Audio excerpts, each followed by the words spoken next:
Hey, I know I said I was going to do this Triple H video probably as a 5-part series. I take that back. I'm going to renege. That was a lie. I'm just going to talk about Triple H whenever it is that I feel like I need to talk about him, because there's just way too many things that he does that gets under my skin. So right now, I don't know how many subs we have. I do know that we have a goal to get to 500 subs by the end of the month of February. In this video, I'm just recording on the humbug, on the random. So that's our goal. I'm just, fuck it, let's lock it. Triple H annoys me. I'm starting to feel, no. I lied. Let's take that back. I feel, and I try not to make videos based on feelings. I try to go based off of what we see. But I feel from something that I see, which is Triple H wants to be the person that's the most over. Yeah, I said it. Triple H, when the show starts, it's his voice. Let's think to when Vince was the guy, the chairman. You, outside of, when he was coming up and when Vince was coming up and he was behind the announce table, he was just a commentator. We didn't know that he was the boss. Let's take it a step further to the Attitude Era. Sure, Vince is on your screen. He's all over the place, but it's because he's playing a character, right? And then after that, you take him off of the Attitude Era. You take him away from the Ruthless Aggression Era, where now he has to take more of a backstage role and go back to playing his part.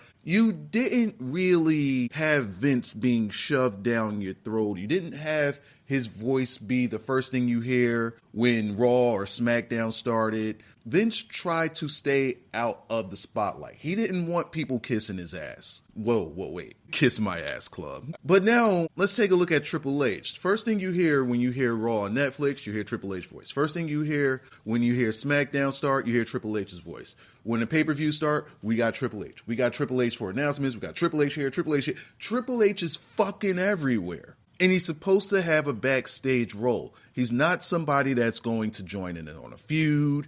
He's not going to start any feuds. He's not going to wrestle. He's not going to be a part of anything. So why do we need to continuously hear that it's the Polevek era? Polevesky?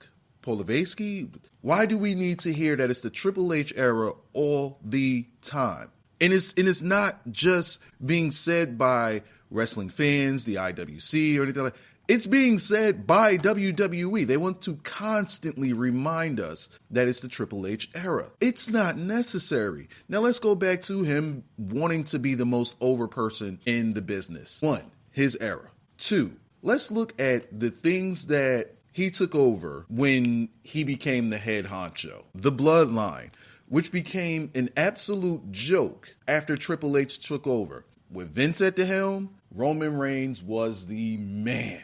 Kicking ass and taking names, people feared him. When Triple H took over, all right, let's bring everybody else in. Let's start getting other people over with this thing and, let's share some laughs and let's soften him up a little bit because maybe he's a little too... on what I was about to say. That was going to be crazy. Can't say that.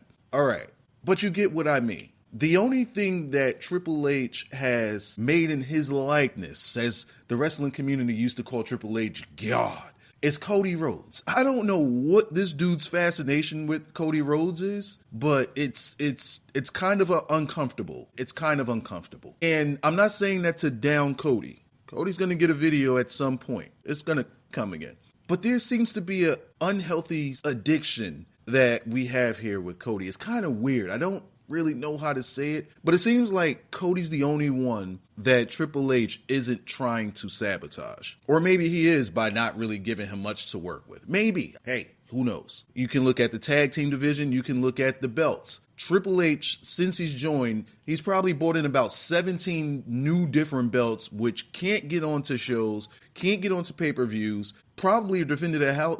They're not defended at house shows, but they probably show up at house shows.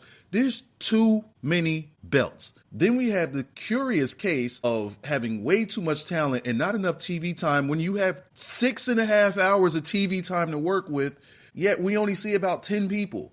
The pay-per-views, we got to make a video about that. Why are these pay-per-views 4 and 5 matches? We got plenty of time to work with. We got 3 hours to work with. We can fit in 6 to 7 matches on these pay-per-views. if you're going to have a B-show pay-per-view, why not take some of these B-show championships that we have and have those be the stars of those B-show pay-per-views? I mean, if you're not going to have your champion, your main champion, wrestle on the regular shows, and he's not going to wrestle on the pay-per-views, same with the women, then do something with your IC championship. Let them main event something. Do something with your tag titles. Let them main event something. Do something with your US title. Let that main event something. You have B shows for a reason, and yet you don't put your mid-card on any type of pedestal. So now when we see a Raw and we see a SmackDown, it's just throwaway matches from people that don't matter, people that don't care. Nobody gets behind it because we never are going to see them on the main pay-per-views or any pay-per-views for that matter. And who do we have to point at? We point at Triple H, even if he's not the book, right? People say Triple H booking, but let's just say that he's not the book. The fact that he put himself front and center for everything, the Triple H era, the Paul Levesque era, he has to take the blame for how bad these booking decisions are. We don't need to watch Raw and SmackDown from people who aren't in storylines. They're not holding any titles. They're not going to be on any pay-per-views. Why are we watching them? And then you'll have your champions just sitting there in a suit, holding the title and coming in for a promo. A promo about fucking what? They're not wrestling for the next 2 to 3 months. But Roman was the problem? Roman was the problem. I mean, at least when Vince had the book, Roman wrestled. Triple H got the book, ain't nobody wrestling no more. So who's really to blame here? Triple H wants to be the most over person in the business. When we look at how guys are featured now, still, no one has aggression. No one is standing out. No one is head and shoulders above anybody. Still, no memorable moments, no memorable matches. But we can still remember the days of Triple H in the Attitude Era. We can still remember the days of Triple H in the Ruthless Aggression Era. We still remember the legends as what they were. And we still say, man, that was such a better time. But now we have talents. We have the most talent that we've ever had in the business at any point. Yet for some reason they can't get over? No, I don't want to believe that they can't get over. I believe that they're purposely being sabotaged because, I don't know, a guy like Triple H still wants to be the guy that's the most over. Every time somebody wins a championship, hey, we got to take our picture because I got to point at you. Anytime we bring somebody in, hey, let's take a picture. I got to point at you. When somebody was brought in, where were the pictures with Vince? When somebody won a championship, where were the pictures with Vince? Triple H just has to be on the camera all the fucking time. And for what, son? For what? All right. That was on my mind real quick. I'm finished. But we ain't finished with Triple H. We got work to do on him. Call this the prelude. We got to touch on a bunch of this shit that I didn't talked about in this video. I gave you subtopics, and we're going to get to them in the future. I don't know. I saw a comment on one of my videos that triggered that. I'm sorry. Drop a like on the video. Subscribe if you're. Hopefully by the time of this video, we are a lot closer to that sub goal that I have. Okay, bye.